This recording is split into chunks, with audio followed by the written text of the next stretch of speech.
Sitting in the back of a Land Cruiser for long bumpy car rides is easily one of my favorite things about my work here in Papua New Guinea. I'm also prone to extraordinary amounts of sarcasm. I'm not sorry. Anyway, this particular trip wasn't too long. 3 or so hours on the highway and then another couple hours on the little dirt road leading out to the village. At least it wouldn't have been very long if we hadn't gotten stuck. Literally less than a mile away from the village, we came across a Land Cruiser shaped mud bog and decided we should go around it. And it turns out the spot going around it was also a mud bog, and we got stuck, like really stuck. And we tried a few tricks to get unstuck and none of them worked.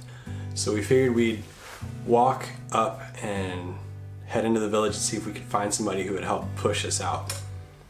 So coworker and I took off for the village to see if we could get help, and the other family that was with us stayed with the truck to make sure that it didn't get itself unstuck and disappear while we were gone.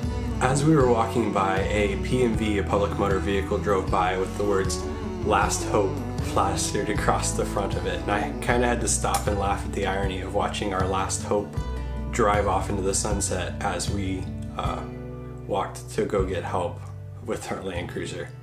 Shortly after we saw our last hope drive into the sunset, we found a few guys who were willing to help us pull the Land Cruiser out, and they started walking back with us.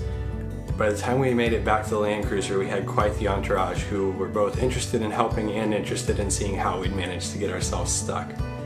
To our surprise, as we rounded the corner and looked down at where our Land Cruiser was stuck, we noticed that the last hope PMV was also stuck right next to us, axles deep in the same mud bog that we had tried to go around.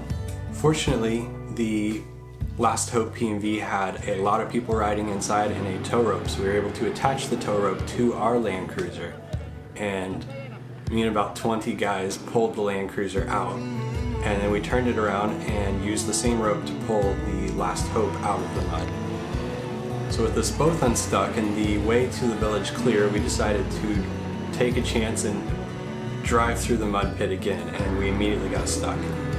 After some strategic digging and a lot of pushing and a little bit of pulling, we made it through and made it to the village. Sadly, this particular portion of the trip was a little too muddy for anyone to hold a camera, so the rest of the week was spent teaching, taking pictures, and recording interviews. Far too quickly it was time to head back into town. We had a huge feast on the last night to celebrate the completion of the course, and the students shared their favorite parts, and we shared the joy of having spent the week with them. We said our goodbyes and packed up so we'd be ready to leave early in the next morning.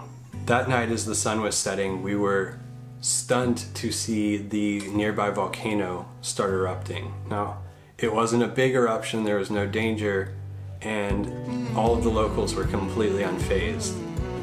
But I've never seen a volcano erupting before, so even a little one was a massive deal to me, and it was so cool to be able to see that. Early the next morning, we got in the Land Cruiser and headed back to Madang. We made it through the first mud pit, the one that we'd gotten stuck in on the way into the village, without incident. First try, made it through. The next mud pit we didn't quite make it through so well, but we had a lot of locals and friends who quickly came out of the woodwork and out of the bush to help us get unstuck. We managed to keep from getting stuck in any of the other mud bogs throughout the rest of the trip, even though it had been raining a lot that week.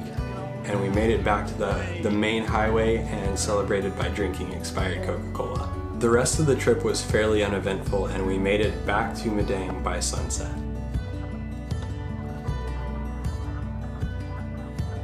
I was really grateful for this trip because it felt a lot more hands-on than most of my other work.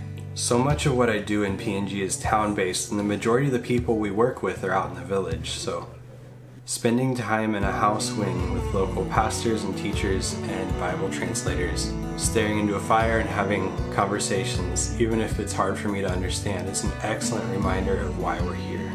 I don't take pictures and fix antennas or repair computers for the sake of having working stuff.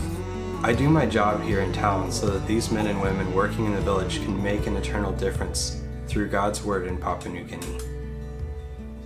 And I'm grateful for an opportunity to be a part of that work. Thanks for watching.